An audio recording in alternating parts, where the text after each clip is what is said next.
Бүгін біз қазақ поэзиясында ерекше нұрланып, жұлдыздай жарқырап өткен хан тәңірдей асқақ тұлғамыз Мұқағали Мақатаев жайында сыр шертпекпіз. Қуат алып абайдың төл күшінен, жыр жазамын абайдың үлгісімен. Абай болып табынсам бір кісіге, абай болып түнілем бір кісіден. Өлмеу үшін, құлқымды жемдеу үшін, мен дағы өлең жазбаймын ермек үшін. Жаздым үлгі жастарға бермек үшін, абай жаққан бір сөйлем сөнбеу үшін. Деп ұлы абайдан көп нәрсе үйреніп, сөз құдіретін, сөз тарасын ақындық сезіммен қабылдап, өзі қазақ поэзиясында абай салған соны соқпақ жолдарда әдеби ұлттық дәстүрді одан әрі жалғастыру жолында абайға көбірек үңілген ғасыр ақыны атанған Мұқағали Мақатаев.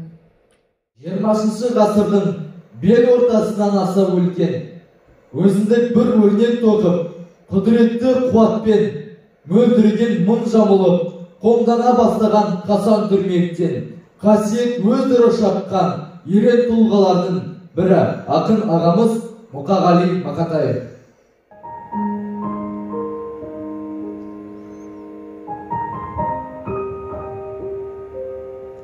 Таныс өлке, таныс аймақ, танысман. Анау жерде құрбылармен алысқам. Анау жерде құрбыжанмен табысқам.